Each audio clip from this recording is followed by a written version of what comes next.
Welcome, one and all. Welcome to that very special time of the year, and that is the swan song of the Phightins Final for the season we're working on, and this is the 2025 Phightins Final Season in Review show here on the It's a Wrap Sports Network with your boy Matty B on the call. Joining me is one of our Phightins Final regulars and contributors, my main man, Big Al Zafiri. Al, I don't know if it's mortality or if it's just vanity, but these years keep going faster, and I honestly have very, very fresh memories of our 2025 season preview show, and here we sit on Thanksgiving, by the way. Happy Thanksgiving, everybody. Happy Thanksgiving. Looking back on 2025, where's time going fast, man? You know, it's a day you're supposed to be thankful for things, and here we are. We're going to be not so thankful for what, at least when it came out of 2025.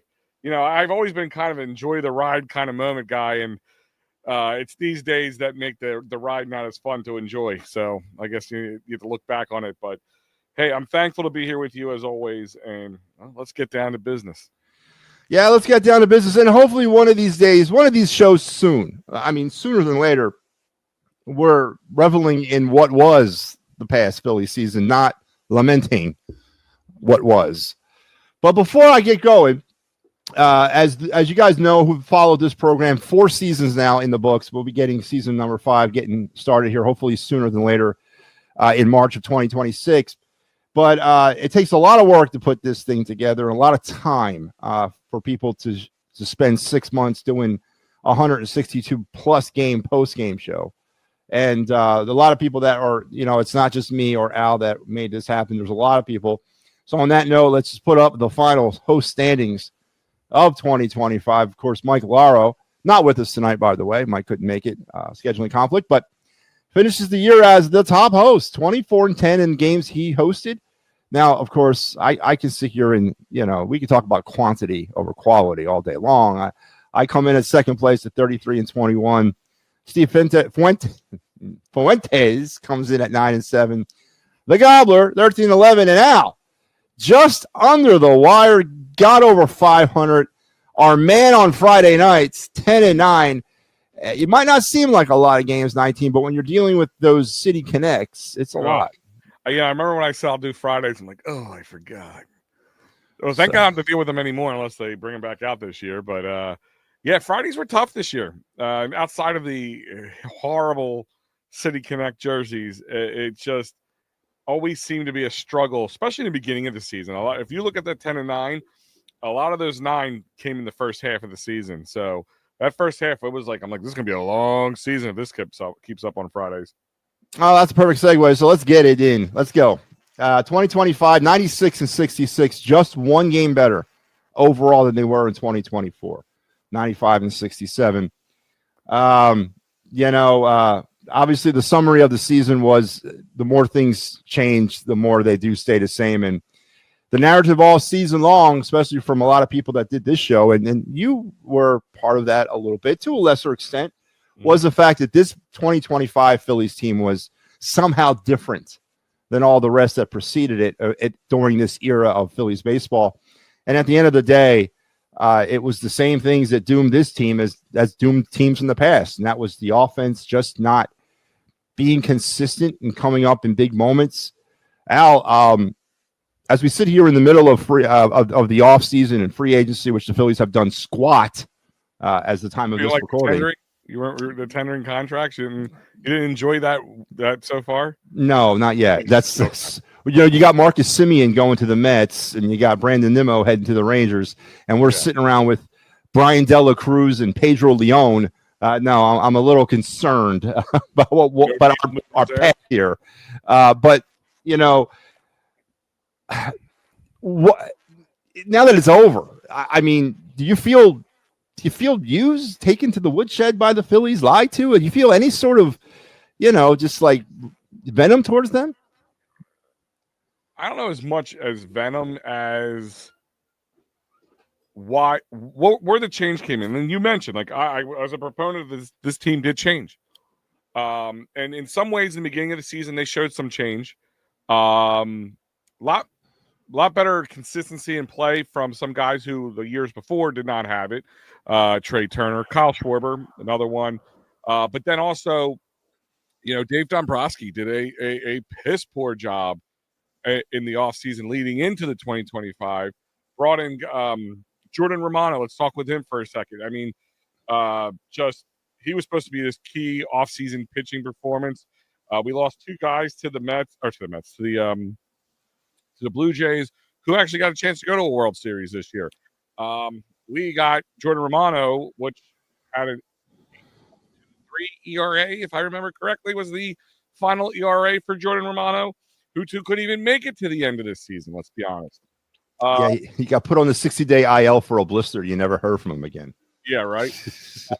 Max Kepler. I mean, I know he's got a little Max Kepler love at the end of the season because I don't know if it was fear of losing a job or never playing in the MLB again because here comes Harrison Bader making me look bad. So I'm going to start playing better now, Max Kepler. But whatever the reason was, it was a struggle bus for Max Kepler coming in. And those were your key offseason moves from Dombrowski. And I guess it's the hubris there from him more than anything. Where I really annoyed me with the Phillies was I saw some guys who have been on the team for a few years now make changes and be more consistent, stop worrying about swinging for the fences every time. But they didn't bring anybody else in to kind of add to that. They were okay with what they had, which had a couple rough edges, kind of fringe guys. But you did not take the bullpen serious to the point where you saw at the deadline they had to bring Harrison Bader in to fix those woes in the outfield, especially with Nick Castellanos, which we're going to talk about, I'm sure, at one point.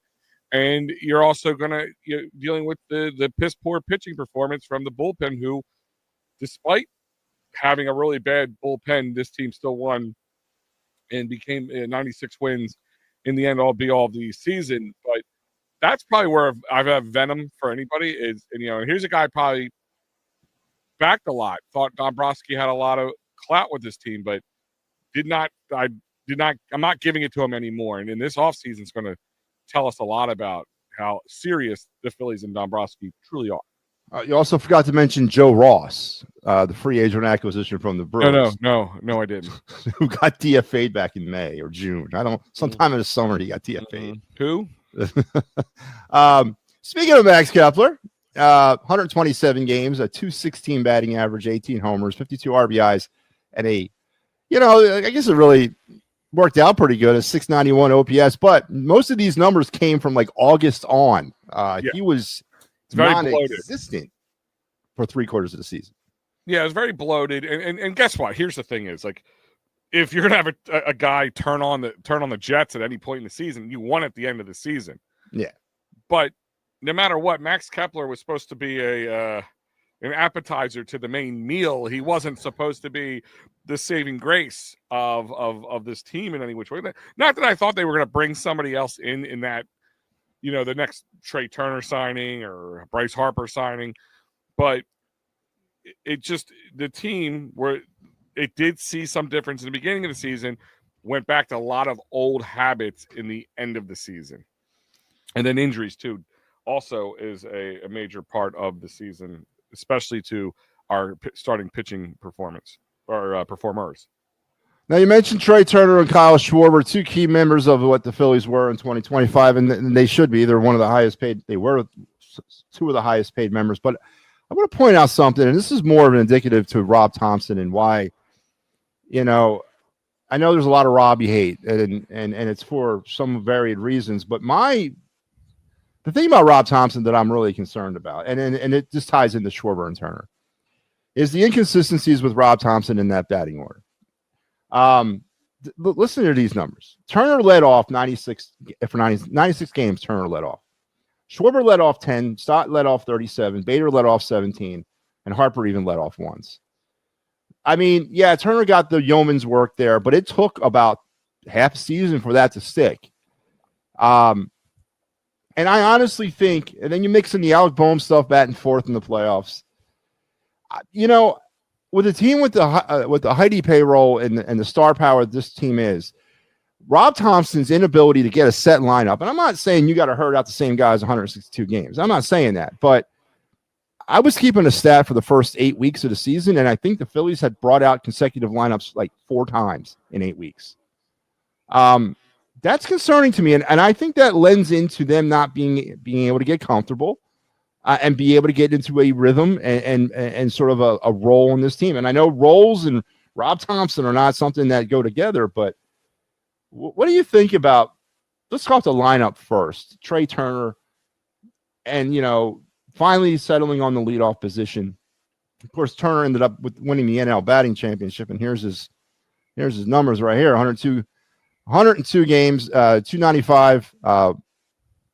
Actually, you know what? This is old. I gotta get the new one up, but he actually batted over 300. But yeah, what's your assessment on that? On the batting order or Trey Turner in general? On the batting order first. We'll go with the batting order first. I can understand why people get Rob Thompson frustrations. I really do. And it's funny because I'm old enough, I guess, to remember even 2008, 2006, 2007, 2008, even in 9 and 10, Charlie Manuel got a lot of the same kind of heat that Rob gets nowadays, except 2009 and 10, they were in the World. They already won a World Series. They were in a World Series. It wasn't until 11 and 12 where it started to come back really bad. But people had a lot of the same frustrations with him. But my biggest one is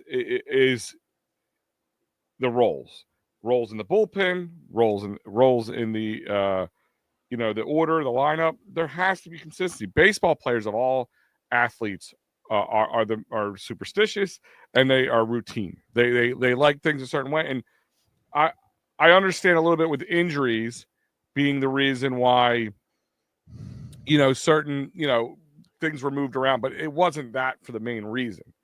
So yeah, Alec Boehm in the four hole, no matter how good he's hitting, doesn't work for me. It really just that never works for me. I told you, I really thought it was going to be at one point, at the beginning of the season, it was going to be Trey. Kyle Schwarber should have been that 4-hole. And he did well in the 4-hole. I wish I brought the stats. I've got to write that one down of all the stats I brought here. I wish he just stayed in the 4-hole. Like, I don't understand forcing this into the second or number 1 or the 2-hole. Bryce could have stayed in the 3rd. Once Harrison Bader got here, then you could have had Harrison Bader in the 1 or 2 hole. Trey Turner, him can flip flop, whatever. Then you would have kept 3, 4 for Kyle. JT, the way he was hitting, could have been at 5. And it really, for the most part, could have stayed that way. And maybe your 8, 9 move around Max Kepler, Bryson Stott, depending on how Stott was doing at the time, because he definitely rode the struggle bus a lot during the beginning of the season. And I think part of that was why things didn't stick. And again, it's kind of like against some of the stuff that we used to complain about Rob. Like take Nick Castellanos. The year before, he stuck by Nick. He really stuck by Nick even when he struggled. Then Nick really came on and carried a lot of the second half of this season, the last year's season for the Phillies.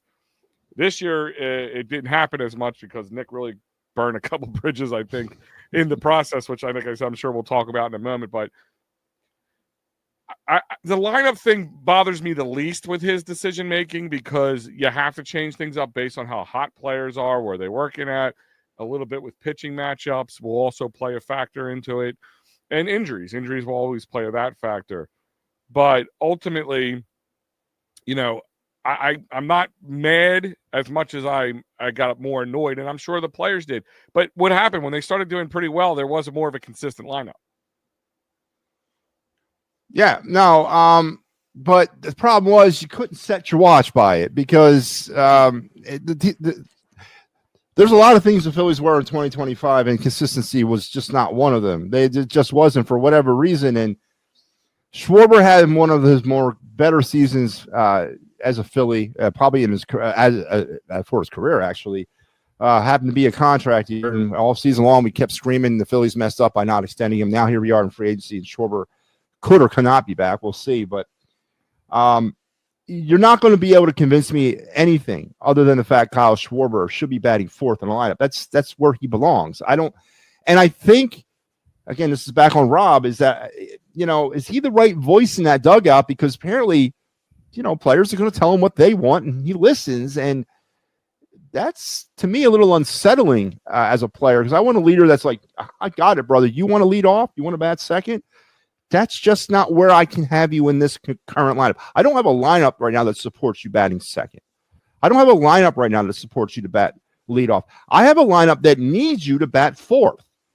It's just the way it is. I don't have anybody else that I can trust in that hole.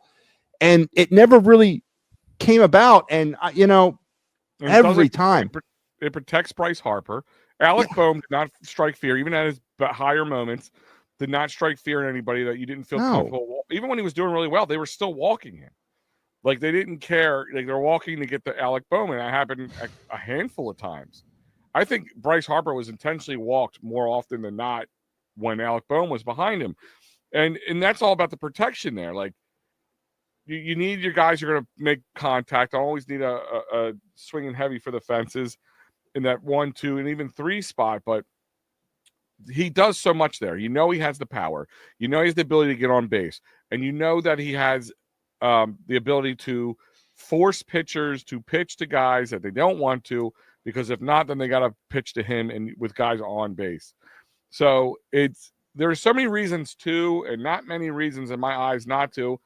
And is it part of what you said? Like, I don't have any internal details if that's what's going on, but it sure as hell smells like that, Matty B. And I get that. And I told you, like, sometimes if it ain't broke, don't fix it. And, it's almost Gabe Kapler type, changing philosophies, being above baseball, overly analytical stuff. And I can't get behind it. And I think they need to go back to the feel of baseball, which, to be honest with you, Matt, I really do think he has a little bit of that. And I don't know if it's more upper management, because we do know the Phillies have a large analytical department and love the analytics stuff. Is he being told to, and he's just following his rules, or is that just his philosophy and he doesn't know how to push back? Because I saw some improvements in Rob Thompson that I enjoyed this year, especially with the Nick Castellanos situation. But then again, like you said earlier, it's kind of same old at times. Yeah, let's talk Nick. And for before, I'm not going to. We all know the story. We all know what Nick. Last season, I got to go back to 2024 in order to set this up right. Nick Castellanos probably had one of the worst first 4 months of a baseball season that anybody ever had in 2024.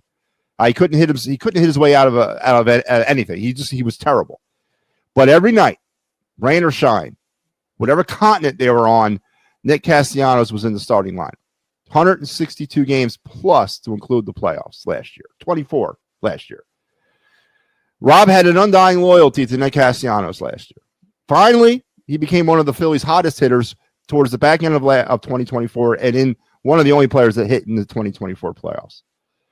Here we come into 2025. He struggles again. Now Rob Thompson wants to pull him out of the lineup. Nick has a case of the ass. I'll ask you this, and I'm not sitting here telling you that Rob was wrong about pulling him out, but would you feel a little confused if you were Nick Castellanos? Hey, man, Skip, you rode with me for 168 games in 2024, and I was struggling the same way, and now all of a sudden you're pulling me out? Are you starting to listen to outside voices here? Oh, what's going on? I thought we were okay. So to set the thing up, does Nick Castellanos have a case for maybe feeling a little betrayed? No. And I'll tell you why. It's I could have gave you the whole simple yes and no answer to that, but I'm going to say no. It's kind of what we were just talking about. You want him to be a more aggressive manager, doing what's right for the team, not just by the player himself or giving the player what they want. That's exactly giving Nick Castellanos what he wants. We all know Nick Castellanos has personality defects. He's a little full of himself at times, arrogant, gets very chippy with people, with fans, and on not so much social media, to the point that he had to be pulled out of a lineup. We don't even know what that was when he was in was it Miami? I think it was in Miami. Yeah, and for Rob Thompson to go that far, in my eyes, it had to be pretty severe. And I think that was Rob Thompson having finally going, enough with the petulant child BS. And why should I stick by? I would maybe take the reverse what you asked me. I stuck by your ass all through 2024, which paid dividends for you as a player individually and the team. And then I continue to stick by you in the first half of the season, and then you're going to say some dumb crap that's going to make me sit you for a game. In my eyes, he's owed nothing. $20 million does a lot of speaking in my eyes. And he had he had Philly lows, all right, for himself. I wrote this down before we went through this. Batting average of 250, an on-base percentage of 294, a slugging percentage of 400, an OPS of 694, 17 home runs, which usually half of them came when we were up 8 runs anyway. And he batted in 72, and that was his lowest since 2022 when he came here, right? And we all have made excuses, including myself here, for Nick Castellanos. We've all made excuses that he's hot, really hot, or he's really cold. But he's also seemingly really a douchebag. And I think that's where the personality clash is. And I think that might have been causing – I think he really – I'm not going to sit there and tell you that he said something like a racial slur or something along that line. But he had to say something that's just not acceptable. And like I said, I don't care how old the people are you coach. I've had kids I pulled out of games, best players on the team, because they were saying they were better or they were being very derogatory towards other players, which was destroying chemistry on the team. And I think he was doing that. And I don't think the players will speak out against it, because here's the one thing. Have you heard anybody talk about when he was not playing or playing less, going to bat for him? Because if this team felt that Nick Castellanos was being unfairly treated because, I don't know, Topper woke up one morning and just didn't like Nick Castellanos anymore for no good reason, don't you think they would kind of, just do that little, during interviews, nudge about getting Nick back in the lineup? And again, if this team really thought, and he is the kind of person that we just said he is, that he kind of bends to the will of the player, don't you think he would, if Harper went to him and said, yo, we need Nicky back in the lineup? Maybe it was the other way around. Maybe they want him to say, we need to get Nick out of the lineup. He is a problem. Yeah, definitely. Definitely could be a case to be made by that. And let's gravitate towards Mr. $330 million, Mr. Bryce Harper, who came under some fire from the I don't know what the hell, president of baseball operations, GM, God of the world, whatever Dave Dombrowski's title is during the exit end of season interviews. When asked, did Bryce Harper have an elite season? Dave Dombrowski said, no, he did not. And I applaud Dave Dombrowski for that comment, because I don't know where you would think he did have an elite season. Now, the numbers weren't necessarily completely off for Harper. They were a little low. But where I think the elite factor comes into it is when it matters the most, in those clutch moments. Bryce Harper has been MIA for about 2 years in that area. So 23, I think we were just getting back from Arizona. Pretty much. And that was the last time you could look your face and say Bryce Harper's a clutch baseball player. He hasn't been clutch since. Sure. So Bryce got a little pissy, fired back, saying, I don't know why you would say that. What, year 7 coming up, or year 8? Is this year 8 coming up in 20? Yeah. No, year 7. Year 7, because it was 2019. No, it's year 8, because 2019 was his first year. So this would be year 8. Okay, all right. So year 8 into the Bryce Harper experiment, success or fail? Oh, ultimately, you got to say fail. I mean, if you're not hoisting a trophy or marching down Broad Street, you failed, right? I mean, Matty, even you, that's your saying. It's, either you're first or last. You might have told Ricky Bobby that comment, it doesn't matter. And you're right. You're absolutely right that in the long run, it's all about. Now, it's always based on the climb a little bit too, depending on where you start. And there are certain times teams take the 2024 to 2025 Washington Commanders.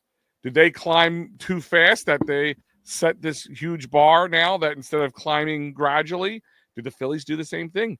Instead of climbing gradually and making their way up and improving their way, did they make it quickly in 2022 and then just assume 2023 and 2024 and 2025 was going to happen? Because that's the way it felt when they played. So, and as Bryce, as the leader, no, I agree with Dombrowski. He didn't have it. Could have Dombrowski been a little bit more diplomatic? Diplomatic, company man-esque. Yeah, sure, he could have. Was he trying to light a fire under Bryce Harper's ass? Well, it worked, at least in the sense that a fire was lit under his ass. Yeah. I mean, Bryce has been fiery this offseason for sure. And I've kind of let me kind of run this back. I kind of like it. Maybe that's what was needed. I mean, between the Dombrowski thing and it was who was it? What's his face? The I can't remember his name. The runs the league. Came in. Rob Manfred. Rob Manfred came in and apparently Rob told him to get the F out of our locker room. End up in a ditch somewhere or something. Even like someone's gonna put you in a ditch. They're walking that back. They're saying that never happened. That somebody said, "Hey, that's the kind of stuff like Sopranos, going to hang in a pine barren type situation." Which, hey, man, I kind of like all the talk. Like, come on, man, he's not going to really whack Bryce Harper and get away with it. But I kind of like the back and forth. But I kind of like the fight. But the fight from that one was in the wrong place because they were trying to take away their money. Let's call it for what it is. Manfred was in there trying to say, "Hey, guys, don't worry. We're going to put a salary cap on you guys. It's okay. You're going to benefit everybody." Yeah, it's going to benefit everybody that makes a lot of money already. Yeah. You know what I mean? Like the Pirates will be able to compete now. Yeah, it's going to benefit everybody. Yeah, exactly. So, but is it the right thing? You could argue that both ways. Could have Dombrowski handled it differently? Sure. Do I care that he handled it differently? No. Because as you pointed out, $300 million plus. Suck it up, Buttercup, because you let us down. You let us down. You let us fans down. We were all on board. Choo choo. Bryce Harper train 2019, ready to come in, and we've been on board with signing Kyle Schwarber. In the beginning, Nick Castellanos, we signed JT because even you yourself said sign the man, which I agree with.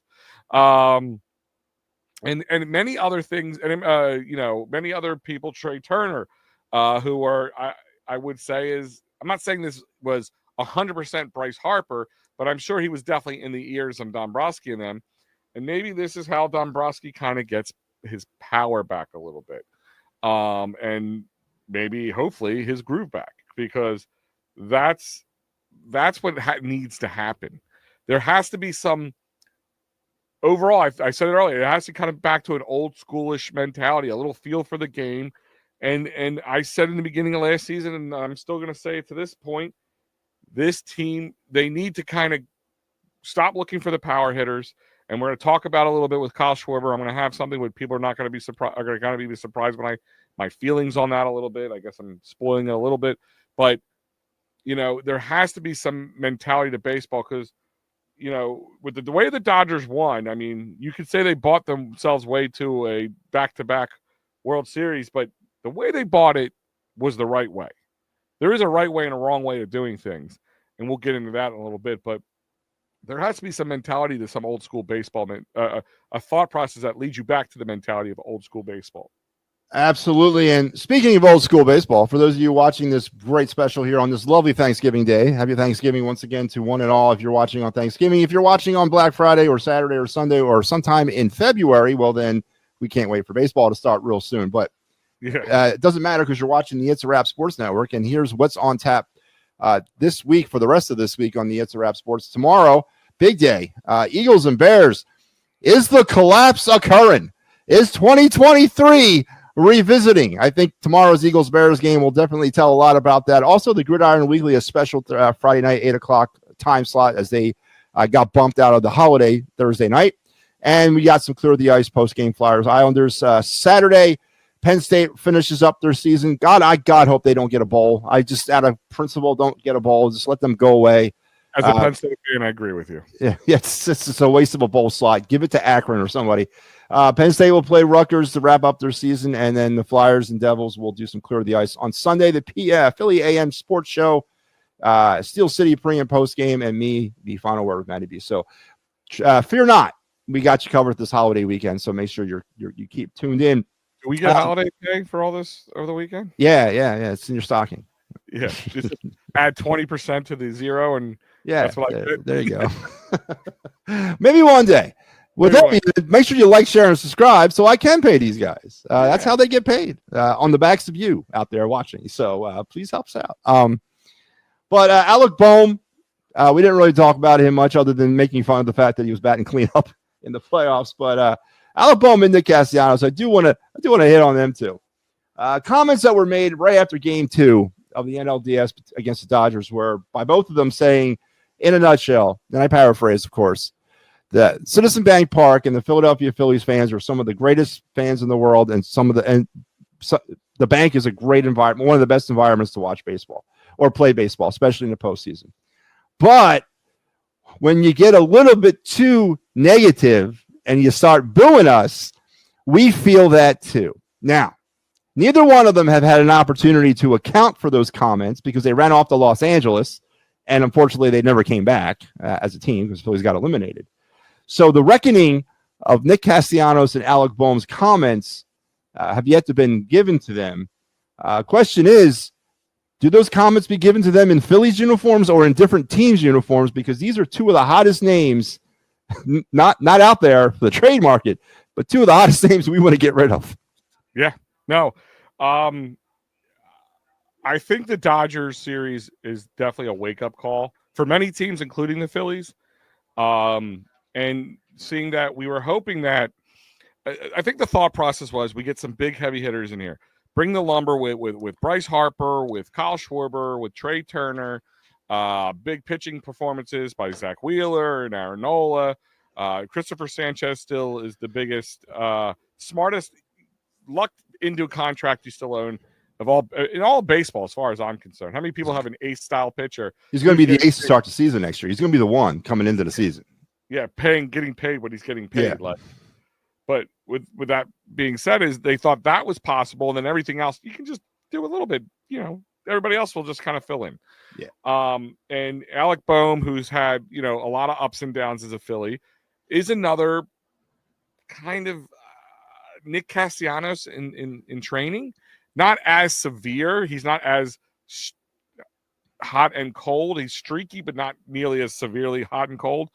But the attitude, man, we've seen it. I effing hate this place, which seemed to be the reason he turned it all around. But then when things get tough for him, he gets back to it, and he's struggling, and he's not getting any younger. He's not getting any more consistent, and we're seeing that from guys like him, Bryson Stott. Even at least Bryson Stott kind of like accepted his role. All right, I'm an 8-hole, 9-hole hitter. Okay, as long as I have my stellar defense, I'm okay in the 8-9-hole. Alec Boehm, defense can be really good, and then there's days could be not so good. But I think more the Alec Boehm thing is a change in guard. Like, we just need a change in guard. We used to call him the daycare. I think I said 29 years old. Yeah, there's no daycare anymore. Yeah, that's over with. Yeah, there is no daycare. I mean, bring up Crawford. He's a daycare. He'll be a daycare guy. If they wait any longer, maybe not. But ARP guy if they wait any longer. Yeah, exactly. But is he stay? Like, do they keep him for the other year and hold their breath and wait for Aiden Miller? Does Aiden Miller make his, or is Aiden Miller become this year's Justin Crawford, where we sit there and goes, by the All-Star break, Matty B. Yeah, he's going to be here. He'll be here and never ever shows up. Well, he might be there because it's the Futures game. Might be at the bank. So yeah, he might be at the bank by the All-Star break. That's about it, right? That's right, All-Star. I can't wait to go all of that. I want to do all that. Yeah, big year in Philadelphia for 2026, Philadelphia baseball. Big year, and we'll get into that a little bit later. Big year for Philadelphia sports because it being the 250th anniversary of the country. Yep. So, by the way, it's not Delco. It was Philadelphia. That's where the anniversary of the city was born, or the country was born. Not Delaware County, but Philadelphia. Technically, it wasn't It was the 215. It was where it was born. Yeah, but remember, William Penn, he stopped off in Chester first, so I don't care. He built it. He built it down on Market Street, or Broad Street. So I don't care where he stopped. I'm just pointing out the fact. He went to the gas station for a Coke, and then he moved up the road. I mean, that's just how it goes, man. Coke, little syphilis, and moved all those way. But yeah, like I think Alec Boehm falls into the category. I'm just tired. I'm tired of this guy, and I'm not lipping it so you can't hear me. I'm just tired of Alec Boehm, and it's time to move on. The problem is all these guys we want to move on from, and who wants to buy them? That's what apparently the reports as of this date is, that there's been some calls made out of Philadelphia and some like clicks on the other end when offering certain trades to other teams. Not like last year where allegedly they were receiving calls but weren't interested. Now we're making them and nobody's interested. But you're right, and definitely want to get into that later on when we talk free agency. But Al, I'd be remiss. Alec Boehm was under team control for another year. He's a cheaper option. Third base there is an incoming next generation of third baseman, and that would be Aiden Miller. If the Phillies want to commit to putting him back on third, he's been working at shortstop and second base a lot through his minor league career, but he's a natural born third baseman. Do the Phillies suck it up for one more year with Alec Boehm for a cheap? I mean, he's going to be arbitration eligible, but it's still going to be kind of cheap. Do they suck it up for one more year and wait and give Miller that year at AAA? Because Miller's never gotten above AA except for one game at the end of the season for Lehigh Valley. It's the only game he's played at AAA. Do you give Miller another year? Probably. Yeah. I mean, I don't. There's a point where being impatient can burn you more than pulling the trigger faster. But then again, you never know. Like, that's the beauty of sports. You never know. He might be the guy who rises to the occasion. But I unfortunately, if you said, Al, put stake the house on it, I think Alec Boehm's back again between the minimal market, unless they go out and they get a guy who's a third baseman who could maybe move over to first base at one point when Aiden Miller comes up, and you put Bryce at DH because you don't have Kyle Schwarber anymore. I think a lot of what happens with Kyle Schwarber will dictate a lot of that, and what value can they get and do they accept for Alec Boehm? Does one more year of Alec Boehm under control for the price that he is worth more to them than signing somebody else and taking like another Max Kepler type situation, a 1-year contract for a third baseman, because they don't want to rush Aiden Miller, which if he's not ready, I understand. Yeah. And I know there's a large group of the fan base, and I'm included, is to the point where, I mean, good God, the Braves, Dodgers can go into the minor leagues at any time, at any place during the season and pull somebody out of there and have them start. But yet we have to wait this unimaginable amount of time to wait on players to develop. So there's those fans, but you got to understand, our farm system was a nuclear wasteland 3 years ago, and now it's finally starting to grow some grass. So you do have to be a little bit of patient as the wheels get moving. But again, we're going to get into that. But I do want to go over some key numbers on the season for the Phillies. I don't want to go over them all, but I keep track of them all for 162 games and the playoffs. But for the regular season, Phillies scored 778 runs, Al. That was less than 5 runs a game, 4.8. And I've used the rule of 5. Go up to 5. It's fine. They gave up 638 runs, 3.9. So if we're going to really round up, we got 5 runs for, 4 runs against. A little bit too close for comfort when only a +1 in run differential when it comes to the way the offense was operating. Yeah. Go ahead. Listen, the way the offense operating is just, it can't operate that way anymore. If Don Brosky came out today and said, hey, I'm having a press conference, my press conference is pretty much me telling you or tweeting this out or whatever it is, I'm no longer going to swing for the fences anymore. I'm going to bring in more contact playing baseball. Because look at the Dodgers, man. They just have bigger names doing it, but that's what they brought. They had guys who can hit for power, but Kike Hernandez is a guy who is I feel like the new thorn in our side. But I think it's the thorn in the side of whoever he plays. Yeah. Like, they have guys that aren't there to swing for the fences, or are there to get on base and move guys around base. They're contact hitters, not power hitters. We have guys that come up and it's just like, hold your breath. In a game, that's a good outcome is 30%. That doesn't work. Just doesn't work. And that's what I would love to hear. I would have so much more excitement, and I could swallow the pill of 2025 so much easier if they told me that's their game plan. Me too. And also, if they told me this was their game plan, that we were going to actually work on and care about our runners in scoring position batting average, because this keeps me up at night from March through October. And thankfully, it's no longer, I can actually sleep at night now, but 349 for 1,360 were the Phillies with runners in scoring position, 256 batting average, which at the end of the day, it's not terrible, but it's not a World Series contender. It's a playoff team. I've always operated on the 270 or above is where you want to be, and that's one of the upper elite teams in this league. And you mentioned it a little bit earlier. They go out and they score 13 runs in one game and then score 8 runs combined over the next 6 games. And we saw that all last season. Feast or famine, 7 home runs in one game, and then they can't drive in another run for the next 4 games. It all balances, it all washes itself out at the end, and it's just not, again, it's not consistent. And it's 96 wins as a playoff team, and I honestly think that if they make some slight minor changes, they'll be right back in the playoffs. But it's not about that anymore. It's about winning a World Series. Al, 256 batting average. Where do you stand on that, and is it good enough for you? It's not good enough for me because obviously it's not doing the job. You know what I mean? Like I asked you earlier, I don't even know what I don't know what the MLB average this year was. Yeah, I didn't look it up. It could be 259. Could have been, or 256 could have been the average, but that's not where you want to be. You want to be above average.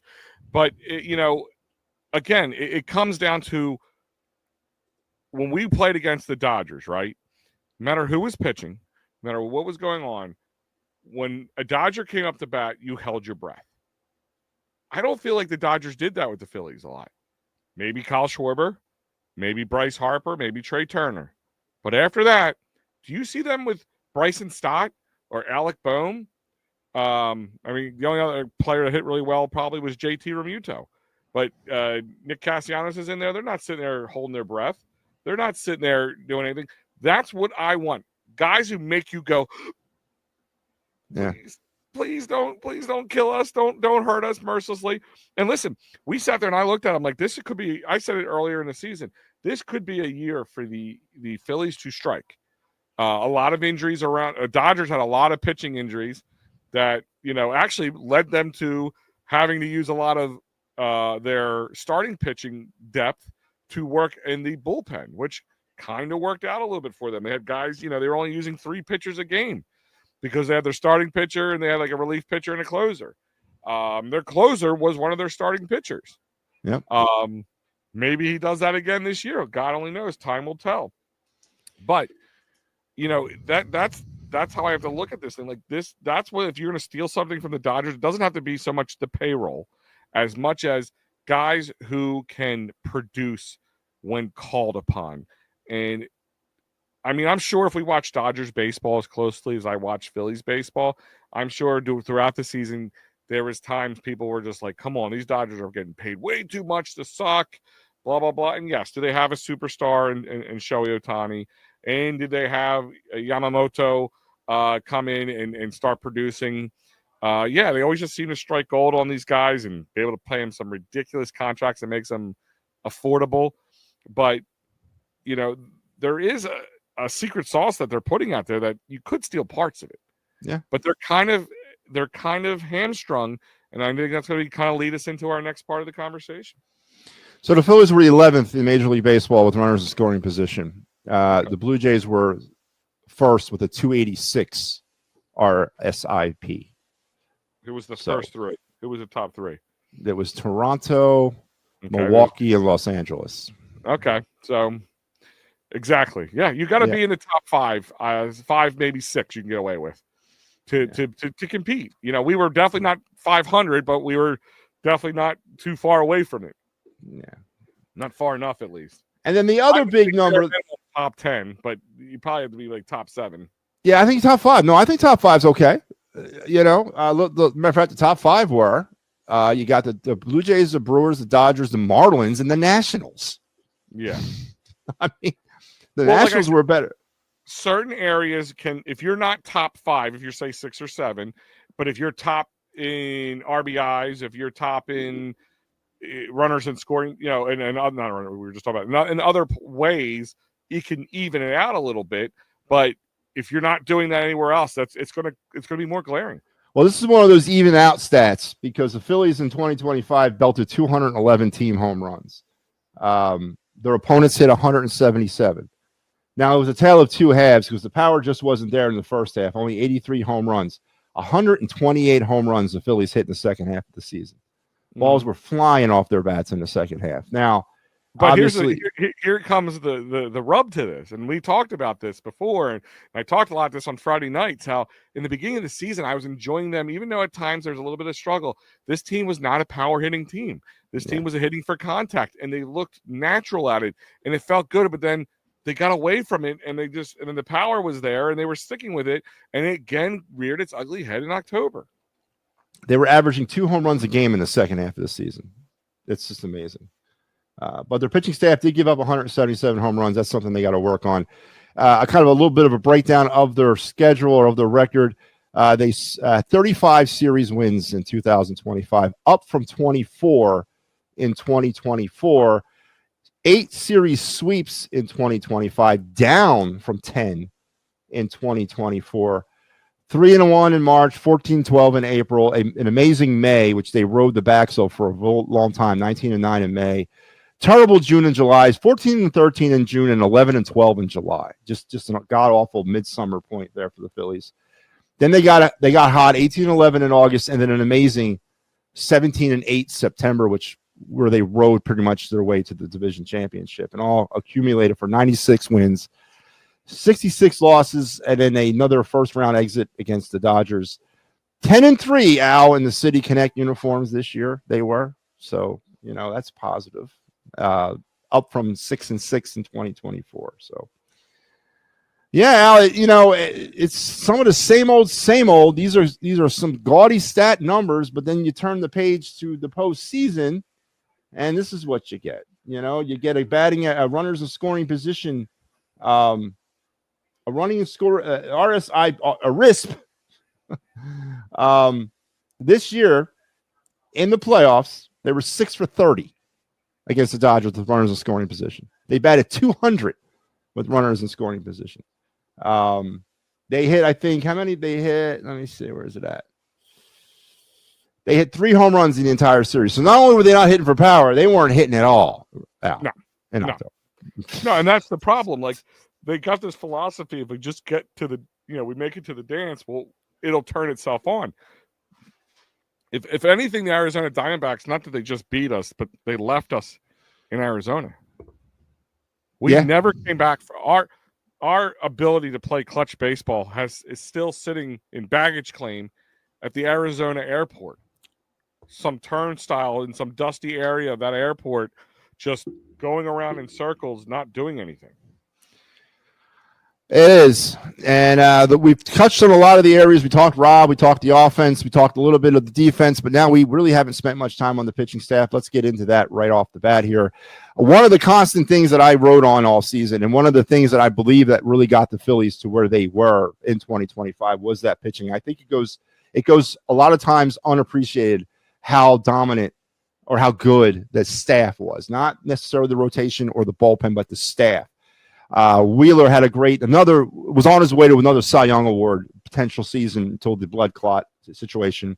Nola, don't know where Nola's at. I think Nola's still down in Clearwater from the year before.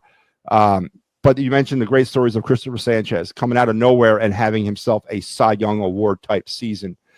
Jesus Luzardo came in like a lion, became a lamb, and then became a lion again. Ranger figured out his injury problems as the year wore on and gave us a lot of quality innings. And then even Taijuan Walker was a positive story in 2025. So starting pitching-wise, you got to be very happy the way it was, because it was one thing that we never seemed to gravitate towards. It was always about the offense, runners scoring position, home run or nothing. But the pitching staff the rotation just went on and did their thing every night, gave you 5 to 6 to 7 innings, kept you in a game, and tried to set things up for a win. So all in all, I'm very happy with the pitching staff. Yeah, no, and if you're not, you're an idiot. I mean, I'm just not Yeah. not you, but in generally, and they rode that for a while, and we saw how one injury could make the world of a difference. Because tell me if the Dodgers had to go up against Wheeler and Christopher Sanchez, and say Jesus Luzardo number 3, this could be a different outcome. Yeah. Alone, even with the bats being as cold as they were, pitching wins championships in this case, especially in the postseason. But you still have to score a run at one point. You can't score a run on defense like in football you can. So there is that bit of little that rub there. But if you had Zach Wheeler being Zach Wheeler, and you had Christopher Sanchez doing what he did, and Jesus Luzardo, and even Ranger, this is probably a different outcome. And these were close games. It's not like the Dodgers came in and walloped us a game or two, kind of like the Mets did. I mean, the Mets, there was games that they just outright coasted. You know what I mean? Coasted for a while, but that wasn't not what happened. I mean, we gave, if anything, if they want to take any grain of salt, they didn't give the Dodgers an easy out in any which way. They, and you can always say, oh, they kind of hurt themselves. They whatever it is you want to, whatever cliche sports analogy you want to say. But yeah, I mean, injuries really played a factor, exactly, especially with the Zach Wheeler one. And give Christopher Sanchez more flowers if you have to. But I mean, he stepped into that number 1 spot in the postseason. Never done that before. He stepped up without having Zach Wheeler, and some people could have thought, hey, Zach Wheeler was there to take the heat off of Christopher Sanchez so he could glide his way through. But when he went down, he just kept going. And I really do respect Christopher Sanchez. I don't care if you hate the Phillies, but you got to respect Christopher Sanchez for what he's been able to do. And if I'm him, I'm clamoring for a raise. Yeah, no, and he's definitely justified. Now the bullpen, to the bullpen's credit, or to, I guess, Rob Thompson, Dave Dombrowski's credit, they finally solved the problem of going after a legit closer. Yohan Duran came in with this tarantula in the fire, and we'll get to that. Not playing the intro when you're losing a game and you're coming in. We'll get to that. Agreed on that one. It was cool until that happened. Now it's tainted. So maybe they need to change that for next year. But he did come in and he did settle a thing, and I was very encouraged because last year when we brought in who was the guy we brought in, the late inning guy in 2024, they said that I know he's closed, but he's going to be asked to do a few different things here. I can't remember the guy's name. Jesus Christ. But anyway, when they brought in Duran, they said, yeah, he's going to close. So I was like, oh God, we finally have a bullpen with a role. Romano?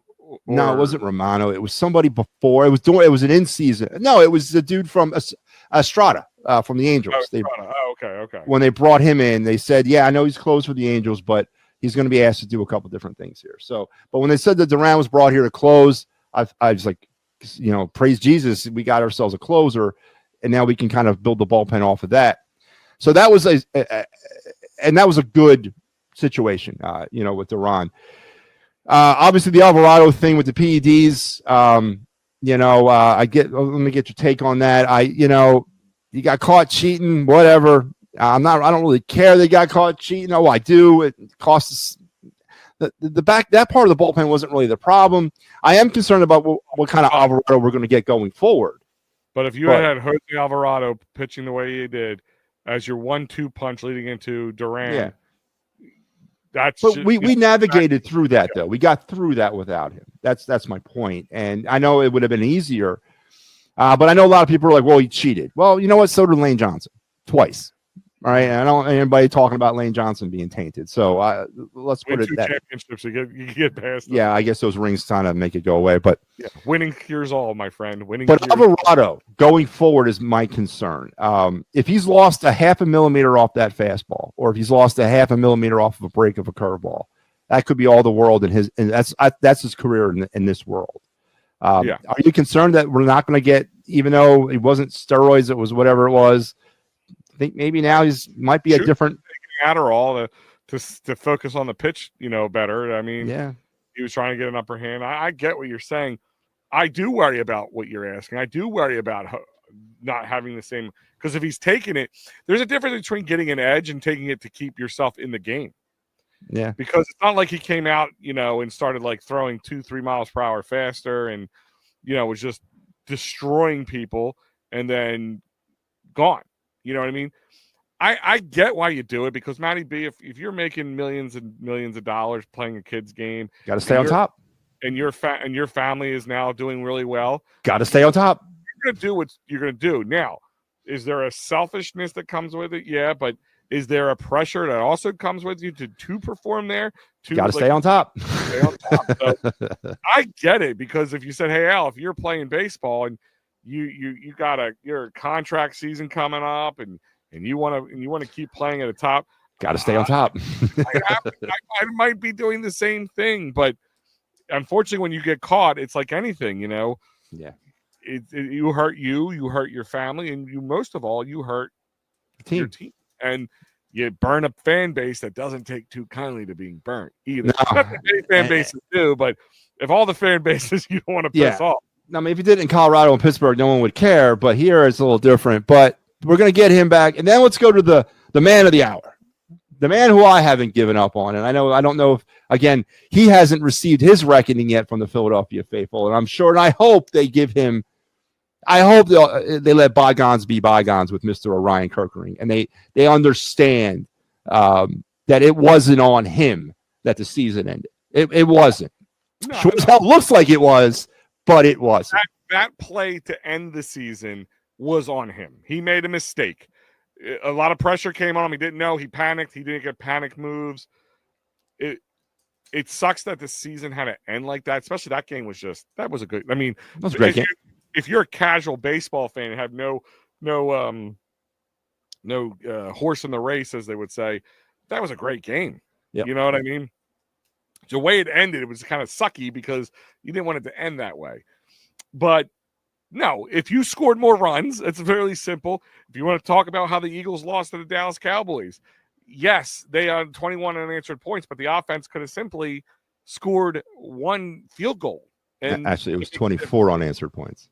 24, I'm sorry, 21 answered points to tie the game. But my point is, they could have scored between the second and third and fourth quarter, and it would have made a difference. And they would have been fine, even if giving up all the runs that they gave, or all the points that they gave. So, again, it's on the offense not getting runs where needed. And I honestly still think, and it might be because of the situation he was brought when he came here, and maybe they rushed him along. I still think he's got closer stuff. I still think he's a viable option in the back end of the bullpen. And I just hope, they can work with him another year, and they can unleash some of that and unlock some of that. But yes, by that play, it does show a little bit of a mental, maybe maturity level thing that he needs to build, because I guarantee you, he's been running that play since he was in Little League, that you never throw the ball home with bases loaded. You never do it. You go to first. It's the easy out, especially when there's 2 outs. I think he saw that he was close to there. His angle, he got afraid to throw a little bit across his body from where he was standing, and he thought it was an easy out to get to, or easier just to lob it, but lobbing it cost him. If he threw that ball a little harder, he might have gotten a guy out, barely. And we all been going, "Oh my God, why would you do that?" Still to this day, even if that wasn't the reason we were out of the game or out of the postseason. But yeah, no, I listen. I like Orion. I felt Rob Thompson's to blame there. I'm sorry. The decisions at the end of that game and putting Orion Kirkering in at that point made zero. Just the guy had not had the greatest season. He struggled with moments during the season. I don't understand why he put Orion Kirkering in at that moment. I really just I don't. And yeah, you burned through Alvarado. What, the 8th inning is when, or 7th inning is when Alvarado pitched in that game? I mean, Luzardo, you mean? No, who came in? Didn't Alvarado? No, I'm talking about Duran. Didn't Duran come in like the 7th inning of that game? Yeah, but when they went to extra innings, it was Luzardo. Right, that's what I'm saying. It was a weird way how he kind of used the bullpen at the end of that game. I think he could have just kept Luzardo in there and had a better chance of throwing Orion Kirkering out there. Yeah, but again, he was literally a throw to first base from getting out of that jam. Sure.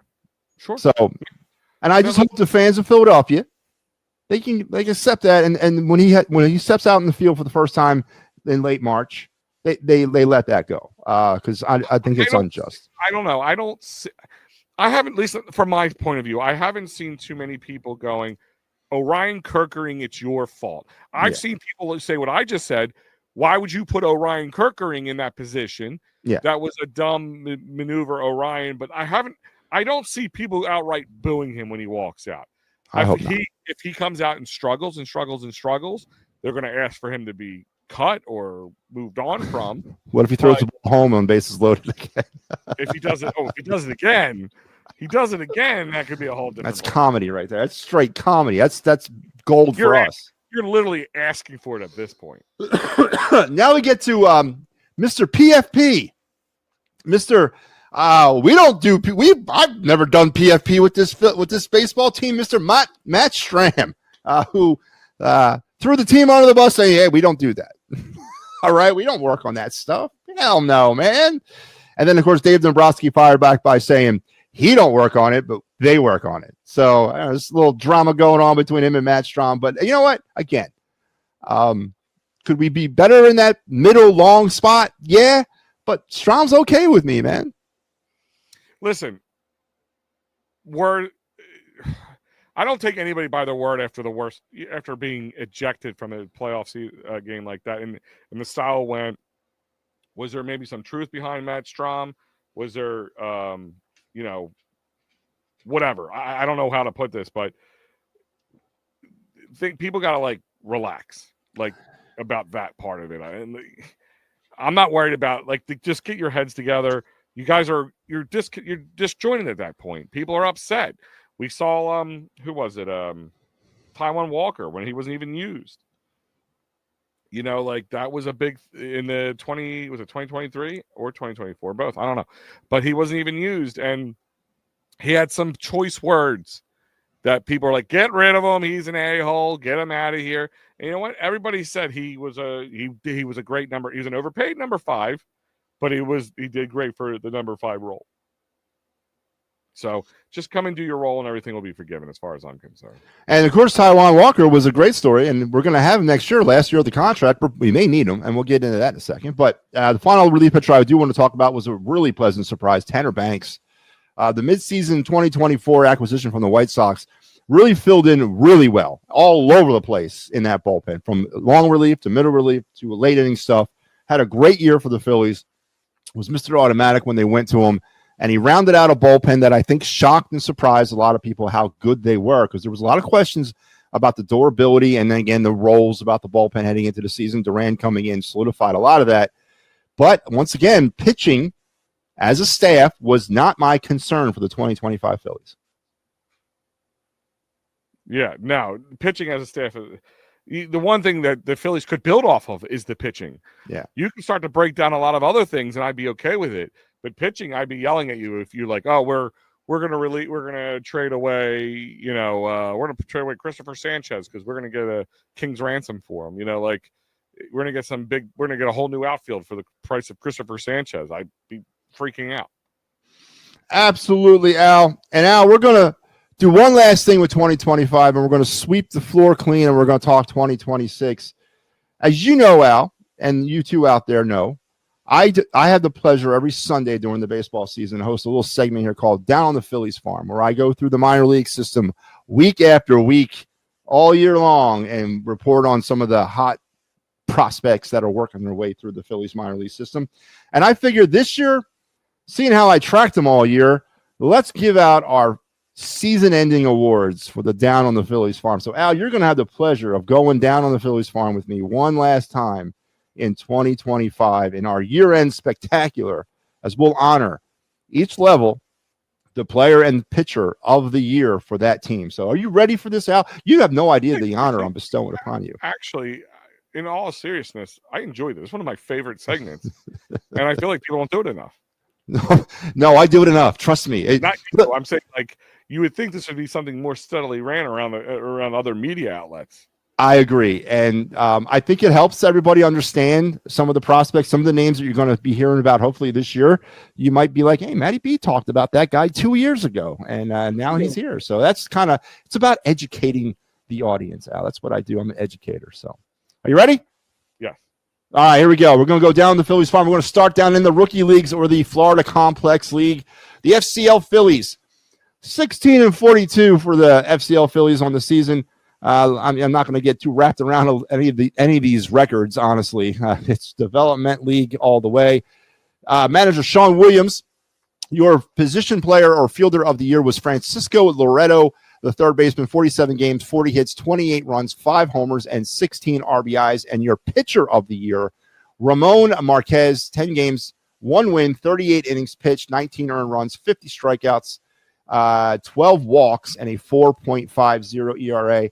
It's really hard out at this level because this is literally their introduction to professional baseball. A lot of these kids' ages vary between 18 and 22. I don't think you can be a certain age to play. I think 22 is the oldest you can be in the FCL or the ACL. So it's hard to sort of gauge, and their season's a short one. It runs from the end of May to the end of July, and that's it. But, it's hard to gauge stats clearly, but it's all about development at the FCL level. So any takes or words of wisdom about the FCL Phillies, Al, and their fielder and pitchers of the year? Like, go along with what you said. It's very developmental, and if anybody doesn't last long enough there, they're usually bumped up pretty quickly. That's all. That's what they're there for. They're not there to stay. Yeah, they're there to get bumped up. So if you could probably have guys who stuck around a little longer and did better, but like you said, it's developmental. This guy, these guys are in there who you're talking about between Marquez and Loreto. If they were a little better, they wouldn't even be here at the FCL level. That's right. Moving on up to low A and the Clearwater Thrashers. First half of their season, they were 36-30. Second half, they were 32-30. Arun Escobar was your fielder of the week. Keep an eye on him. He's a quick riser. Matter of fact, he ended up in Double-A at the end of the season. Baseball. I took my son to see him. Yep. No, I'm sorry. He ended up in Lakewood, or not Lakewood. God damn it, Jersey Shore. Yeah, he went up to high A. He's reminds me a little bit too much of Maikel Franco. I don't want to put that on the guy, but his star is rising. 69 games played for Clearwater, 77 hits, 52 runs, 11 homers, and 42 RBIs. Sam Highfill is your pitcher of the year, 18 games, 3 wins, 75 innings, 81 hits, 40 earned runs, 74 strikeouts, 24 walks, and a 4.80 ERA. This is the level where the players really get their first taste of an extended pro season. 75 innings pitched, for this kid at the high A level is pretty impressive. And to finish with a sub-5 ERA and strike out 74 batters along the way. A lot of these kids only get about 3 innings a game, and you got to make the most out of it. So, again, strictly developmental, but a different type of developmental as they're getting them used to the grind of a Major League Baseball season. Yeah, absolutely. And like you said, kind of not different than the FCL Phillies. It's also, again, the guys aren't staying. Arun, he did not stay there the whole time. Nope. These guys are supposed to get there and, like you said, get a taste of a longer season, but at the same time move up to the next levels, which we'll be talking about now. And here we go, moving up to high A in Jersey Shore. This is an interesting. I had to double check this. Your fielder of the year was a catcher in the high A level. Caden Hedinger, 85 games, 71 hits, 35 runs, 8 homers, and 30 RBIs. For an organization that really doesn't have much catching prospects, this was an interesting get for me. I really had to go back and relook a lot of this stuff. And he did have a very successful year at the plate. Defensively, though, is where he struggles. And that's because I watched about 20 of his games and really struggled with controlling the staff, really struggled with controlling some of the rotations of the defense. But for an organization that I thought had absolutely nothing in the system for catcher, it was a pleasant surprise to see Hedinger kind of come out top of this list. They were 25-38 in the first half, a better second half, 37-27. Mavis Graves was your pitcher of the year, 21 games, 6 wins, 81.2 innings pitched, 74 hits, 40 earned runs, 103 strikeouts in 81 innings, wow. 51 walks, and a 4.41 ERA. This kid, Graves, I've been talking about him for 2 years. He routinely ends up as the pitcher of the week, it doesn't matter what level he's on. Got to keep an eye on him as we move forward, but High A, it gets a little bit more competitive. You're starting to get a little bit more of a, you could actually see a former major leaguer at the high A level. So these kids are now introduced to that. And it begins a little bit more of a cutthroat type pace because now it's all about getting to double A, which unlocks the real prize. So, and you said you went to a Jersey Shore Blue Claw game at some point this year. They play the Wilmington Blue Rocks, for those who are local to the Philadelphia area, which is their stadium is right on 95 when you enter Delaware. So from Center City, Philadelphia, it's about a 20-minute drive. From Delaware County, it's even closer. I literally pass by their stadium every time I go to my Delaware office. So, so when they play, and remember, when they play, they play long series. All week. Out over the week. Yeah. So you get to go to a bunch of games if you want to. So, yeah, you saw me wearing my Blue Claws hat. I'm actually wearing my Blue Claws T-shirt right now. Listen, it's great for the family. It's very inexpensive. And, what I'm hearing from Caden Hettinger, he's probably going to be a first baseman at one point if his defensive catching woes continue. Yeah, that's what it sounds like to me, too. Yeah, but Mavis Graves, man, you absolutely talked about him. I saw him in action. And, the number 103 strikeouts, pretty amazing if you ask me. But the biggest is get that 51 walks down. That would be nice to see a little bit, of course. But 441 in the Jersey Shore, like you said, you're getting a taste of real baseball with guys who could be competitive in the major league at one point in their life. I'm keeping my eye on them just like you told me to, Matty B. All right. Now, moving on to the as you mentioned, I do want to advocate minor league baseball. Mm-hmm. We have a very interesting situation in Philadelphia. All but two, being the FCL Phillies and the Clearwater Threshers, are within an hour from anyone's house in the Delaware Valley. All of them, but 2 levels. If you're not going out there to Lakewood or to Lehigh Valley or to Reading, you're really missing out on something. It's an old school feel. Philadelphia, give or take. Yeah, okay. Hour. Sorry. Al's going to give me the GPS system going on right now. From where I live, I've been up there, and it takes me about an hour and 10 minutes. So from Philadelphia, get right by the bridge. It's about an hour. With Reading, it could be 45 minutes to an hour, depending on traffic. If you ever go up there, I took the family up there for a long day where we went to a game at night for the Iron Pigs, and we hit up Dorney Park or whatever beforehand. Yeah, right there off the highway. Yep. If you have kids and you want to get them into baseball and you want to experience what baseball is, don't blow $150 trying to go to Phillies games routinely. Go to Phillies games, of course. Yeah, go to these minor league games because you're going to see some of these kids eventually hit the majors, and you're going to be like, hey, I saw them way back when. Let's go up to Reading, and this is where it gets interesting. Aiden Miller, that's right, your Reading Phightins Phil Player of the Year. As I mentioned, he played the majority of the season minus about, 10 games, minus like 1 or 2 when he was called up to Lehigh Valley. 108 games played. 105 hits, 74 runs, 13 homers, and 41 RBIs for the young third base, second shortstop, third baseman, whatever they put him at. He also set the record down there in the Eastern League for the most steals in a season. And obviously the former first-round draft pick is the future of the Philadelphia Phillies. He looks about 13 years old in this picture here, but not far off from it. No, he's not.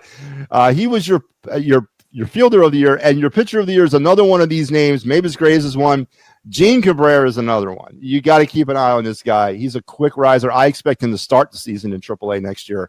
28 games, 6 wins, 137 innings pitched, 107 hits, 58 earned runs, 127 strikeouts, 61 walks, and a 3.81 ERA.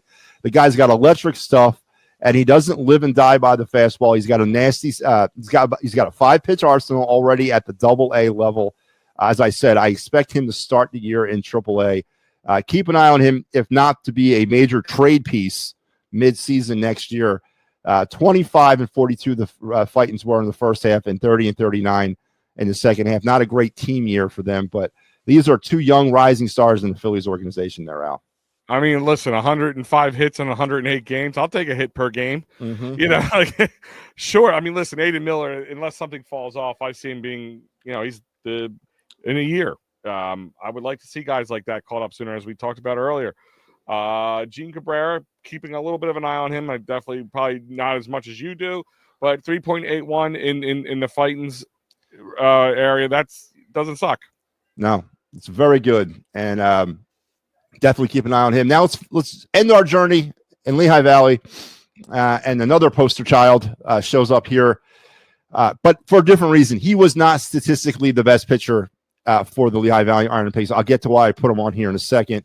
Let's talk about our fielder of the year, another Phillies player who I have high hopes for next season, Gabriel Raconis Jr., the right fielder, 119 games, 99 hits, 81 runs, 18 homers, and 73 RBIs for the perhaps the future right fielder of the Philadelphia Phillies. I hope they really give him a solid look, and I would not be unhappy if they gave him the job coming out of spring training next year. And, of course, Andrew Painter, first year back from Tommy John, started out in the with Clearwater for about five starts, and then was immediately promoted to AAA, where he spent the bulk or the rest of the season. 22 games pitched for the Pigs, 5 wins.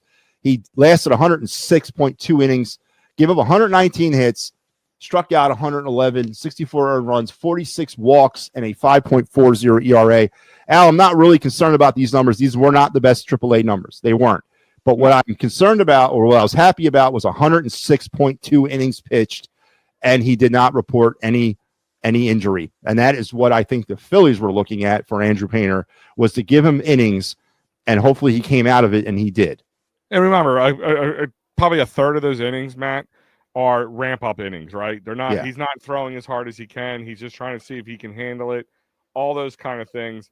That plays a big factor into it. So, and obviously Andrew Painter and GBR Jr., they all factor into the future plans of the Phillies, which we're going to get into now. First half, the Pigs were 46-28. Second half, 41-33. Very good season statistically for the team. They did not qualify for postseason, as they missed out on the first half championship by a half a game by the Jacksonville Jumbo Shrimp. And then they were third place in the second half, losing out to the games. You can't get enough. Can't get enough of minor league. Iron Pigs, one of my, and not just because they're Phillies. I just love the name. I got more Iron Pigs gear than most people probably should. Yeah, no, it's a marketable thing. But they did not make the playoffs. But all wells, it ends well, and that's it. That's my final down on the Phightins farm the Phillies farm for the year. All right, now let's set the table, because I want to give you. Obviously, we know Schwarber, we know JT, which we didn't talk about at all, and I know we're going to hit on him here now. Schwarber, JT, Ranger Suarez, they are your 3 big name for Phillies free agents heading into 2026. I am a big proponent, and I'm going to give you my plan, and I want you to give me yours, and we'll do it that way. I am a big proponent, one, of letting Kyle Schwarber go in free agency, and it'll make sense here in a second. I'm also a big fan of letting Ranger go in free agency. I may not disagree with you. There you go. I'm a big fan of letting JT go in free agency, but I just don't see the Phillies being able to do that. Matter of fact, I put together this pretty little graphic, and let's put it up there. This is Matty B's 2026 Phillies defensive alignment and starting lineup, and along with the rotation and the bullpen already penciled in.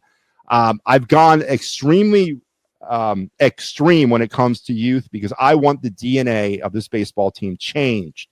I don't want to be a power hitting, feast or famine home run hitting. I want to be a contact hitting team.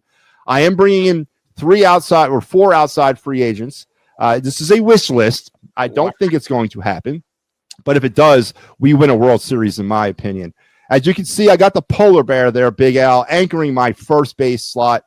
I want Pete Alonso because, 1, he's a right-handed power bat. 2, he's not tainted by Rob Thompson, so they can put him in batting 4th, and that's going to be the end of it. No more conversation. He protects Bryce Harper. He's a better defensive option than Kyle Schwarber is, because Kyle Schwarber is not a defensive option. And then my final 5th point, it fixes the 2016 Mickey Moniak draft fiasco or debacle, where we could have gotten Alonso in that draft. So I'm going to Pete Alonso at first base, Al. Real quick, I want to get around this diamond. What do you think about my decision to move on from Schwarber and insert Alonso? To move on from Schwarber makes sense. And do you know why? It's because the guys you still have on here, your Trey Turners, your Bryce Harpers, you don't forget about your pitching, your Zach Wheelers, your Aaron Nolas, these are guys who you are stuck with, right? You have no choice. They have the ability to be great, don't get me wrong, but some of them have come up small. Bryce Harper at times. We've seen Trey Turner struggle at times.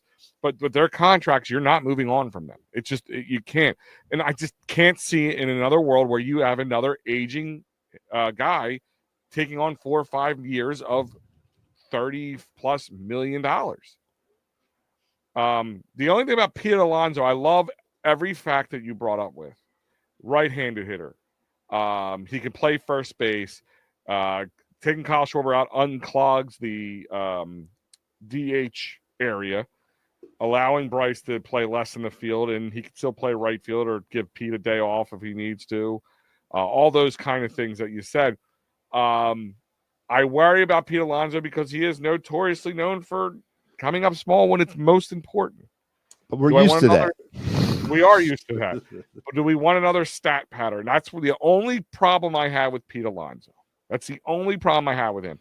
Are we bring on a right-handed Kyle Schwarber? I understand. It's all about the cost too. I don't know what Pete Alonso. No, he's going to want a lot of money. And again, this is a wish list. This was I like to wake up Christmas morning and see this, but I'm not. But it's not a bad list. And end all be all. I mean, the youth movement is just not going to happen. It's not in the Phillies DNA. Yeah. That you have right here. But I want to look it up. Pete Alonso. But while you do that, I'm going to move around this infield. So here's my second fantasy get. Luis Arraez, he'll be the impending, or he is the free agent from the Padres. This is his numbers with the Padres this year. 154 games, a 292 batting average, 8 homers, 61 RBIs, and a 719 OPS, 1 error, struck out 21 times and 620 at-bats. His market value right now, you get him for 14 mil. He's looking for a major contract because he deserves it. He is a prototypical number 2. Not that I feel like I have to move off of Bryson Stott, but if I can get this guy, I'm moving off of Bryson Stott because it solves a major hole in this lineup, and that's the second hole hitter. So there you go. There's my second baseman, Luis Arraez from the Padres. All right. So Pete Alonso, here's the thing is, numbers-wise, right up there with Kyle. He is 30 years old, so there's definitely the age difference. But he is projected. It's funny how this is like the biggest sliding projection I've ever seen in my life. Sports Track has him projected 177 million for 6 years. That's around 30 million. The Athletic has him at 110 million at 4 years, which I can't imagine somebody 30 years old wanting to sign a 4-year contract. ESPN has him at 110 million at 4 years as well. That's 27.5. And then I've seen 140, and then Bleacher Report has them all up to 210 million at a 7-year clip. So I like what StatTrack has about 25 million market value. Let's sign him a 1 year, $25 million contract. You think he's going to sign for 1 year? No. 30 years old? No. I'm not going to get upset if we sign Pete Alonso. I really wouldn't. I know he's a 71 OPS. Yeah. Now, here's my thing is I from a player standpoint, I like him. I think people just hate him because he's a Met. He's, gave us some fits at times, but $30 million. Are you ready to take on $30 million for say 6 years? $30 million a year for 6 years, or $30 million for 6 years? $30 million a year for 6 years. Not ready for that. Yeah. Okay. But I can dream. Again, I'm not hating it. The Luis Arraez one, I don't hate either. That's a good move. It really is. I don't even know. Is he He's a free agent. He's a free agent, and it's $14 million a year. I'm not hating it, but again, it falls into these already bloated contracts that they have at the rate that they have. Yeah, you're right. That's what I'm saying. It's a wish list. Trey Turner, I'm staying with his shortstop. I am throwing and I'm moving off of Alec Bowman. I'm handing over third base to Otto Kemp. A story that we talked about, and I like to feel that I'm one of the first people that started mentioning the name Otto Kemp 2 years ago.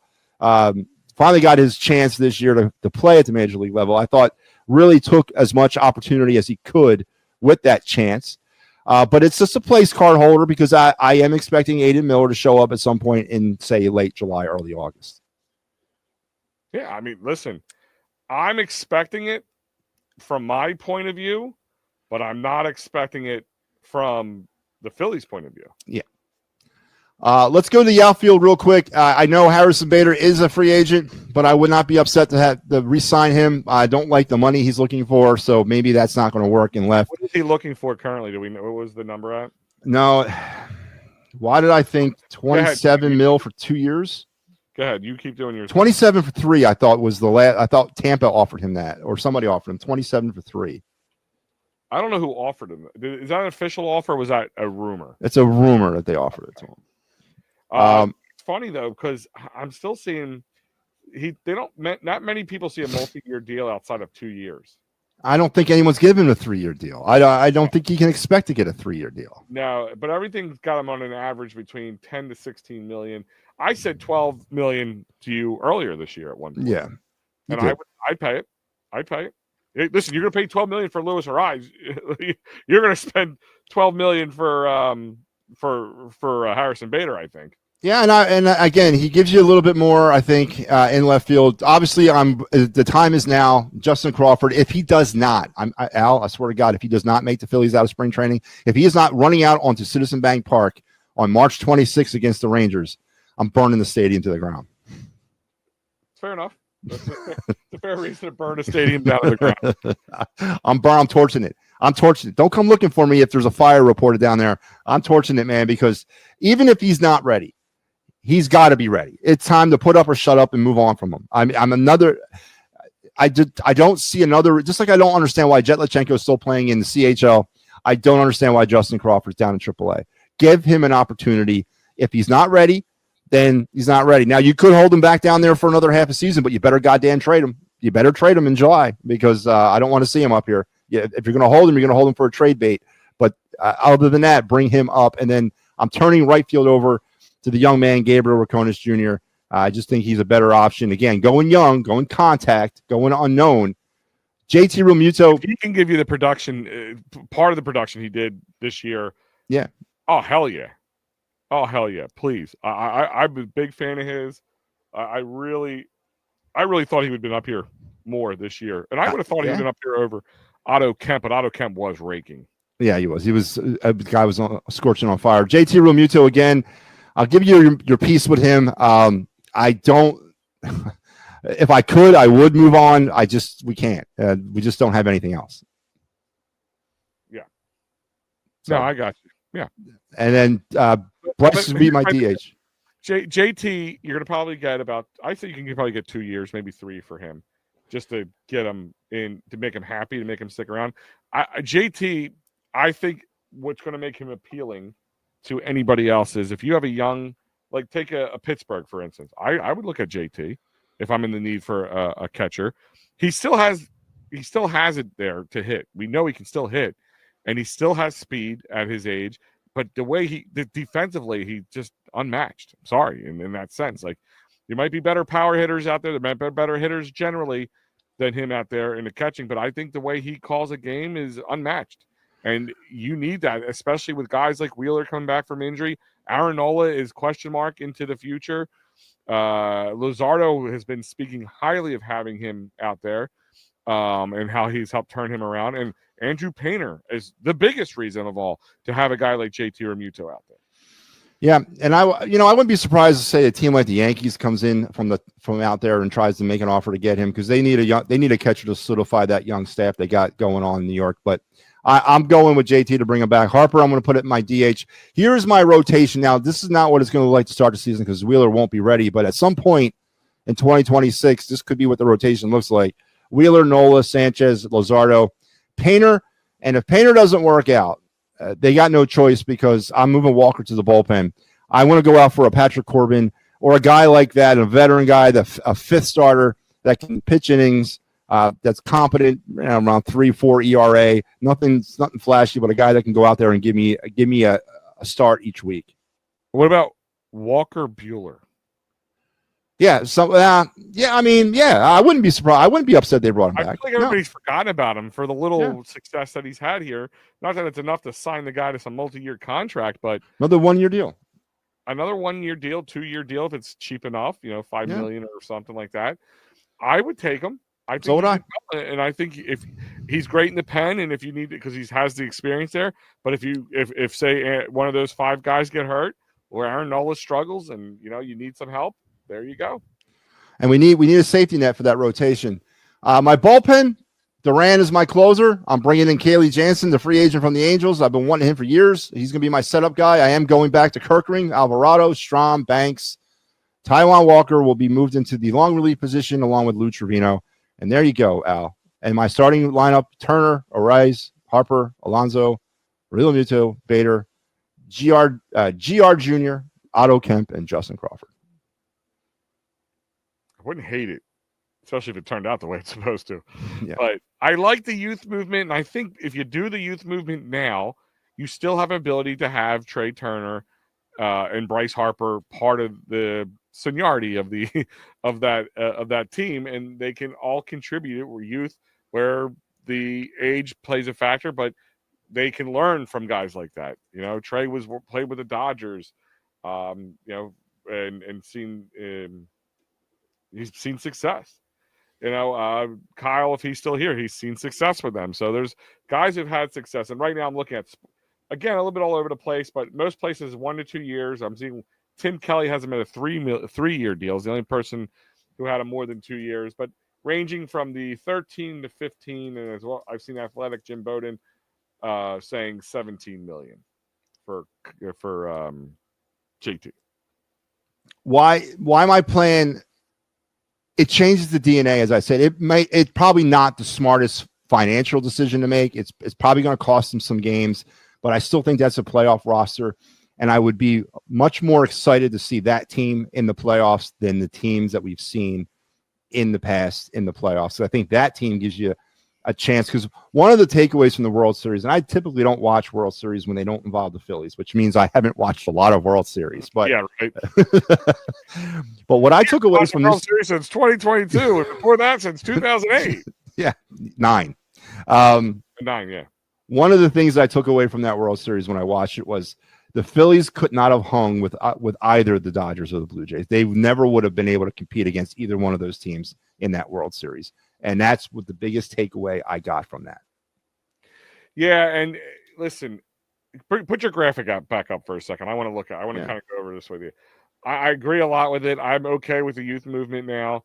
But, I'm looking at your bench, right? I like your bench, but I think Brandon Marsh, for instance, I think he's trade bait. He's not he's not terrible enough to not be worth something to move on and move past him. He's still under control for at least another 2 years. Yeah. So that makes him, and he has potential. Right, and he's a good platoon player if you keep him. He is a good platoon player. But I think he becomes more trade bait more than anything. Yeah, I agree. I would not be surprised if the Phillies do make a run for Pete Alonso if they don't get Kyle Schwarber, because I think Kyle Schwarber's age plays a major factor in this situation. So I wouldn't be surprised about that. And again, there has to be something to be said about not having the ability to DH guys, give guys day off, especially like JT Realmuto. I think Rafael Marchand did a really good job filling in where he could. Even had some offensive moments that were really beneficial and stayed healthy. That was the big question with him. Yeah. So if you can give JT a couple extra days off or be in the DH, that would be awesome. I agree. What's Al's plan for the 26 Phillies? All right, well, starting with the pitching, Zach Wheeler's a big question mark, but I'm pretty much on board with you where it is. I would like to see I actually have Walker Buehler. That's why I asked you about him. Right. As my 5th/6th one where Corbin is for you, because he's kind of my backup plan to that, and he can be a long relief guy. Yeah. Of course, Duran back there, Ryan Kirkring, Jose Alvarado, and Strom. And I like Tanner Banks. I don't think he got enough love.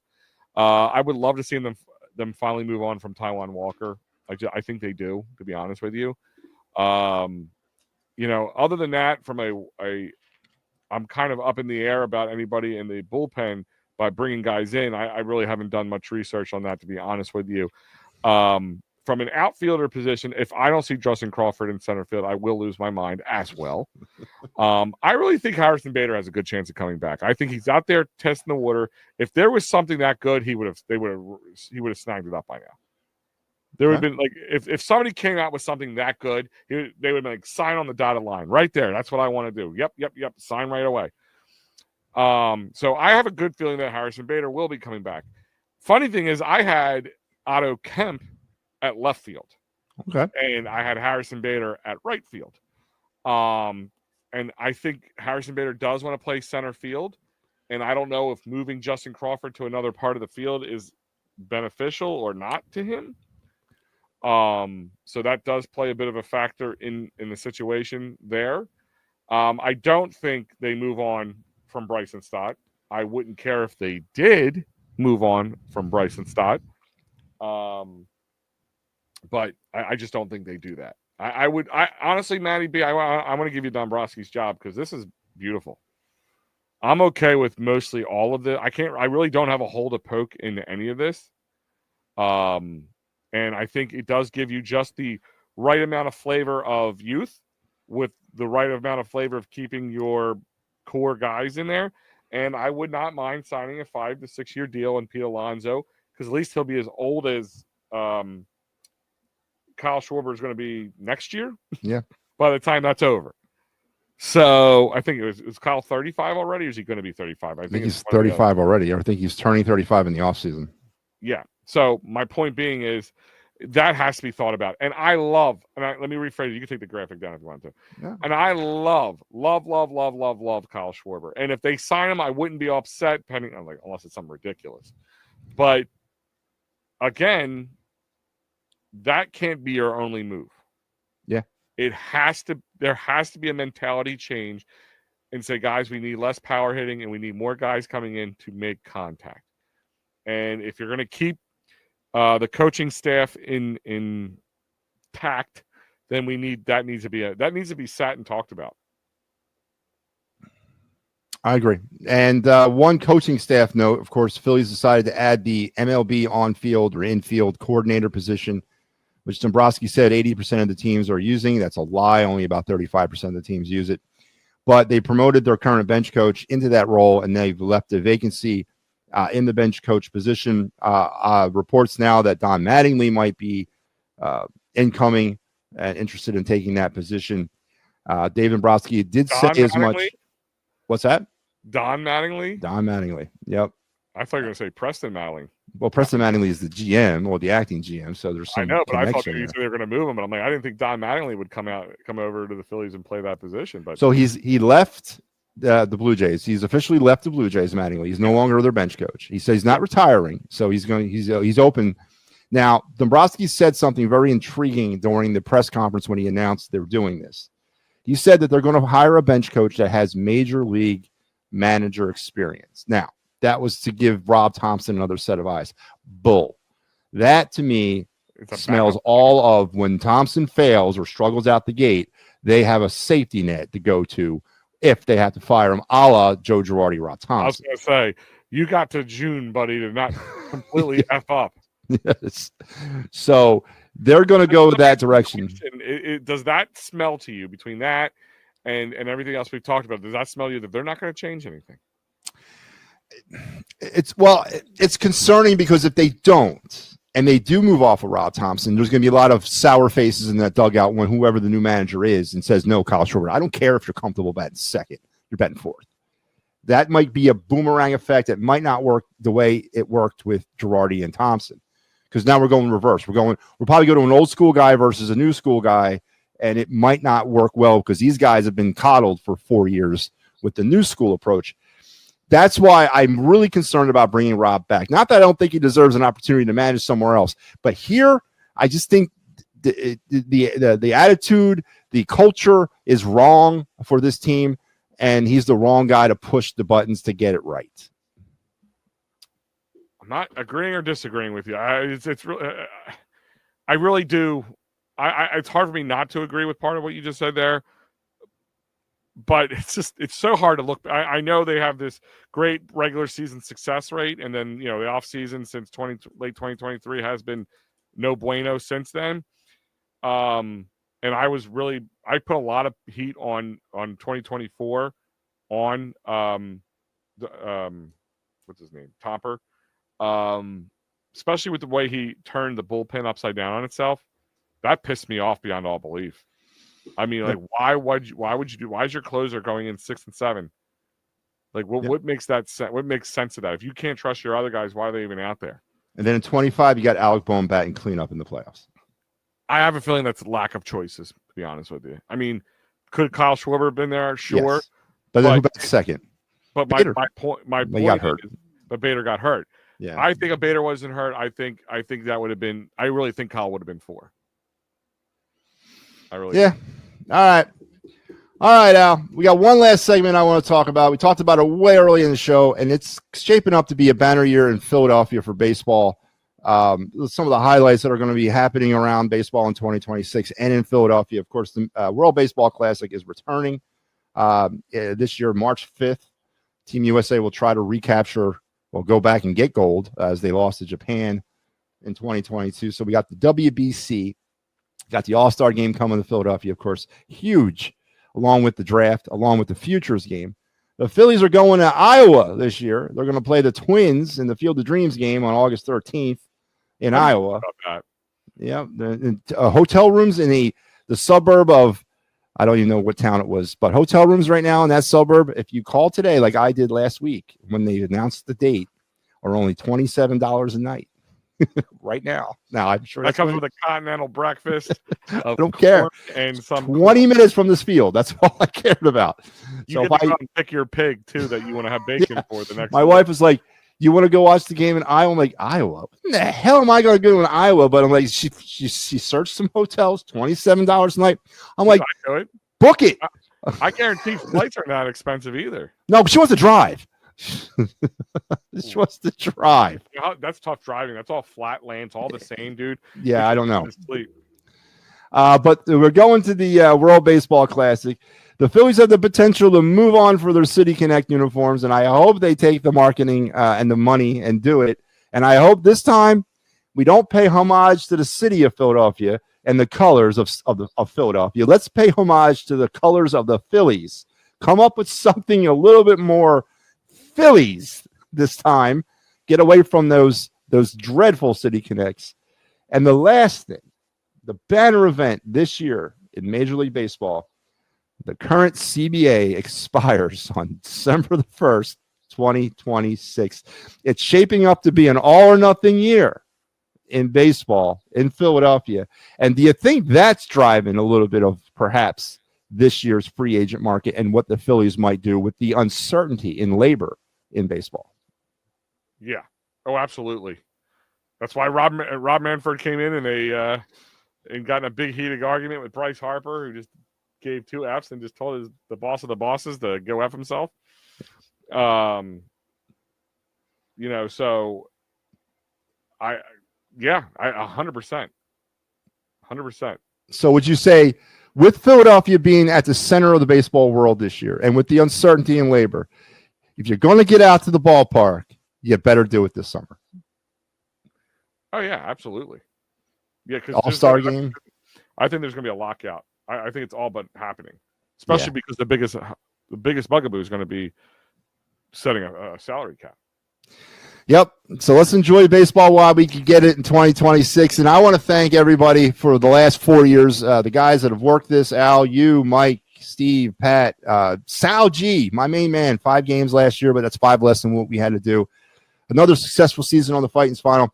We continue to set records here. We have never, ever, ever done a Phightins Final season where the Phillies did not make the postseason. So let's hope season 5 is the same way. And a programming note here on the Phightins Final, our next broadcast will be March 26th, 2026, Phillies Rangers at the Bank. But we'll probably do a season preview show prior to that. But that's our next game that we'll do, March 26th against the Rangers, opening day. Phillies get the home opener this year. That's really good to see. But Al, parting words, your expectations for 2026, your final comments on 2025. Floor is yours. Maybe I'm trying to go into no expectations for 2026. But as long as Bryce Harper and their contracts are there, it's World Series or bust. I'm always going to tell you that. And it needs to be thought that way, too. I mean, you're not getting any younger with these guys. The what's it called? The clock is ticking. The old biological clock is ticking on this. The team, it's not going to be the same as it was now, but definitely not going to be. It's going to be different next year, and it's going to be even way different if next year pans out the same way. So, and of course, with the CBA and all that stuff, it's going to be huge. Yep. And now, where can the people find you, especially on Friday nights incoming? Where can people find? Maybe you'll be dropping some news for me here. When people can find you on Friday nights? Starting in December, you'll be catching myself here on the It's a Wrap Sports Network on Fridays.